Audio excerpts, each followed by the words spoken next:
حضرت یوسف علیہ السلام کی زندگی اٹھا کر دیکھ لو، ان کے سامنے بھی دونوں راستے ایک ساتھ جمع ہو گئے تھے. ایک طرف مصیبت کا راستہ تھا اور ایک طرف معصیت کا راستہ تھا.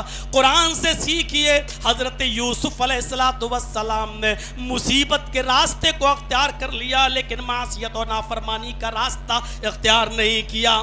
پڑھیے وہ یوسف جو حالت صغر سنی میں اپنے سوتیلے بھائیوں کے حسد کا شکار ہو گئے اور سوتیلے بھائی اپنے باپ کو بہلانے اور پھسلانے میں کامیاب ہو گئے اور ان کو جنگل میں لے آئے. اور گھر آنے کے بعد یوسف علیہ السلام کو ایک بیابان ویران کنویں میں پھینک دینے کے بعد جب وہ اپنے گھر میں آئے تو اپنے باپ سے انہوں نے یہی جملے کہے، یا ابانا انا ذہبنا نستبق وترکنا یوسف عند متاعنا فاکلہ الذئب. اے میرے ابو جان، اے ابا جان، اے میرے پیارے ابو، ہم یوسف علیہ السلام کو جنگل میں لے گئے. اب ایک دم گھبرا مت جائیے گا، جیسے بیٹھے ہو ویسے ہی بیٹھے رہیے گا. یا بانا انا ذہبنا نستبق وترکنا یوسف عند متاعنا فاکلہ الذئب. اے ابو، ہم جنگل میں لے گئے یوسف کو، ہم کھیل کود میں لگ گئے، دوڑ بھاگ میں لگ گئے، ہم ایک دوسرے کے دوڑ کے مقابلہ کرنے لگے. وَتَرَكْنَا يُوسُفَ عِنْدَ مَتَاعِنَا، اور یوسف کو اپنے سامان کے پاس دیکھ ریکھ کے لیے، حفاظت کرنے کے لیے چھوڑ دیا. آئیے ذرا دیکھیے گا، یوسف کو ہم نے چھوڑ دیا اپنے سامان کی حفاظت کرنے کے لیے. ہم کھیل کود میں لگ گئے، دوڑ بھاگ میں لگ گئے. فَأَكَلَهُ الذِّئْبُ، بس بھیڑیا آیا اور وہ یوسف کو کھا گیا. سفید جھوٹ، بالکل اس سے بھی بڑا جھوٹ جو آج کل سب سے بڑا شخص بھی بولنے میں نہیں شرماتا ہے. اِنَّا ذَهَبْنَا نَسْتَبِقُ، ہم کھیل کود میں لگ گئے، دوڑ بھاگ میں لگ گئے. وَتَرَكْنَا يُوسُفَ عِنْدَ مَتَاعِنَا، اور یوسف کو اپنے سامان کے بیچ چھوڑ دیا حفاظت کے لیے. فَأَكَلَهُ الذِّئْبُ، بھیڑیا کھا گیا. اور منہ کیسے بنایا؟ غور کیجئے گا آگے والے جملوں پر. وَمَا أَنْتَ بِمُؤْمِنٍ لَنَا، آپ ہماری بات کیوں مانیں گے؟ آپ ہماری بات کیوں ماننے لگے؟ وَلَوْ كُنَّا صَادِقِينَ، اگرچہ ہم سچ ہی کیوں نہ بول رہے ہوں، ہم کتنے بڑے سچے ہی کیوں نہ ہو، لیکن آپ تو ہماری بات مانیں گے نہیں. کیوں مانیں گے؟ آپ تو کہہ دیں گے ہم تو پہلے ہی منع کر رہے تھے، لیکن ابو جان یہ سچ ہے کہ یوسف کو بھیڑیا کھا گیا. یقین نہیں آتا ہے تو میں قمیص لایا ہوں، اس میں خون دیکھ لیجئے. اور وہ یوسف علیہ السلام کی قمیص اتار کر ایک بکری کا خون لگا کر لے آئے تھے. قرآن کہتا ہے کہ وہ جھوٹی قمیص کے ساتھ جھوٹا خون لگا کر یوسف کی قمیص کے ساتھ آئے اور اپنے باپ کو دے دیا. بہت سے مراحل سے گزرے، آگے بتاتا ہوں. یہ باپ بیٹوں کی جو باتیں ہوئی وہ الگ، یہاں یوسف کا حال کیا تھا؟ ابھی بچے ہی ہیں، ڈال دیے گئے. ادھر سے قافلہ آیا، پانی کی پیاس لگی تھی، وہ پانی کی ڈول لے کر کنویں میں ڈالنے لگا. اس نے جھانک کر دیکھا اس میں تو ایک بچہ پڑا ہے، لڑکا پڑا ہے. اس نے نیچے جھانک کر دیکھا، اس میں ایک لڑکا پڑا ہوا ہے. اپنے ساتھیوں کو پکار کر کہتا ہے، یا بشرا ھذا غلام، آئے میرے ساتھیوں تمہیں خوشخبری ہو، یہاں ایک لڑکا موجود ہے. پانی نہیں، اس ویران کنویں میں ایک لڑکا پڑا ہوا ہے. قافلے کے لوگوں نے اس لڑکے کو نکالا، خوبصورت بچہ تھا، اس بچے کو نکالا پھر ہم بیچ سے کچھ چیزیں چھوڑتے ہوئے آگے کی طرف بڑھ رہے ہیں. پھر یوسف علیہ السلام کو مصر کے بازار میں بیچ دیا گیا. قرآن کہتا ہے وَشَرَوْهُ بِثَمَنٍ بَخْسٍ دَرَاهِمَ مَعْدُودَةٍ. کیا حیثیت تھی, بہت سستی قیمت میں. شَرَوْهُ بِثَمَنٍ بَخْسٍ, ردی قیمت میں, بہت سستی قیمت میں. اور اس کی بھی تشریح کر دی, دراہم معدودہ, چند سکوں میں, چند درہموں میں یوسف کو بیچ دیا. خوبصورت بچے کی بھی کوئی قیمت نہیں, چند سکوں میں بیچ دیا. ہم اپنی بھاشا میں بولیں تو چند ٹکوں میں بیچ دیا. اتنا ہی مل گیا تو کافی, کیوں کوئی محنت کر کے تھوڑی لیا ہے, کنویں میں پڑا تھا نکالا, ہم کیا کریں گے, رکھے کھلائیں پلائیں, بیچ دیا. وَشَرَوْهُ بِبَخْسٍ, کیا بِثَمَنٍ بَخْسٍ, سستی قیمت میں, دراہم معدودہ, گنتی کے چند سکوں میں بیچ دیا. عزیز مصر نے اس بچے کو خریدا, اپنے گھر لائے, بیوی سے کہا اس کو رکھ لو, ہو سکتا ہے آگے اس کی عزت کرو, اچھے سلوک کے ساتھ اس کو رکھو, اور رکھنے کے بعد آگے چل کر یہ ہمیں نفع پہنچائے گا, یا نتخذ ولدن, یا ہم اس کو بیٹا بنا لیں گے. یوسف علیہ السلام بھی عجیب, جیسے جیسے بڑے ہونے لگے, بلوغت کو پہنچنے لگے, خوبصورتی بھی ان کی دوبالا ہونے لگی, نکھرنے لگے, حسین و جمیل, یہ ہمیں نفع پہنچائے گا, یا ہم اس کو بیٹا. بادشاہ مصر کی بیوی بیٹا بنانے کے لیے کب تیار, جیسے یہ بڑے ہوتے گئے, ادھر بادشاہ مصر کی بیوی بھی ان کی خوبصورتی اور حسن و جمال پر مائل ہوتی گئی.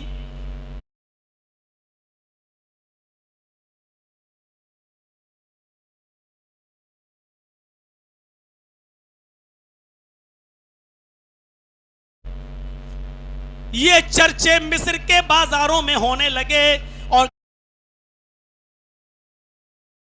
گھر گھر یہ چرچے ہونے لگے کہ دیکھو بادشاہ مصر کی بیوی کو کیا ہو گیا, وہ اپنے غلام کو دل دے بیٹھی, اپنے غلام کی طرف مائل ہو گئی. ارے وہ اپنے اس خریدے ہوئے غلام پر ہی اپنی جان چھڑکنے لگی. جب بادشاہ مصر کی بیوی نے سنا کہ ہمارے بارے میں یہ چرچے اب عام ہو چکے ہیں, مصر کی گلی گلیوں کونے کونے میں یہ چرچے ہو رہے ہیں کہ بادشاہ مصر کی بیوی اپنے غلام کو دل دے بیٹھی, اس کے ساتھ اس نے مائل ہونے لگی, اور اس کا جھکاؤ اس کی طرف ہے, لیکن وہ نوجوان لڑکا اس کی طرف نظر اٹھا کر بھی نہیں دیکھتا, اور ابھی تک بچا ہوا ہے.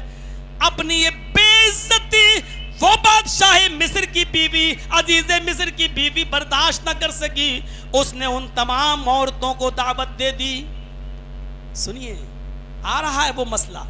اس نے اپنی تمام عورتوں کو, سہیلیوں کو اور مصر کی عورتوں کو دعوت دے دی, اور ان کے لیے دسترخوان بچھا دیا, اور دسترخوان بچھانے کے بعد اس کے اوپر پھل اور چھریاں بھی رکھ دیں.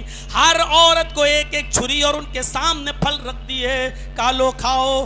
عورتیں پھلوں کو کاٹنے لگیں, کاٹا اور پھر اس کو بھی ٹکڑے ٹکڑے کر کے کھانے لگیں.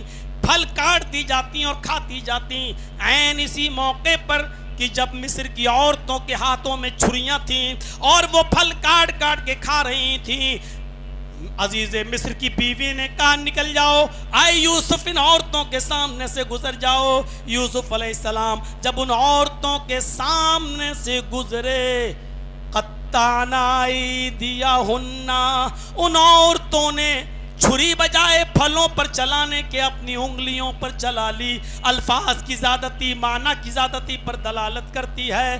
عربی زبان میں قطع یقطع کے معنی ہوتے ہیں کاٹنا, اور جب یہی باب تفعیل میں چلا جائے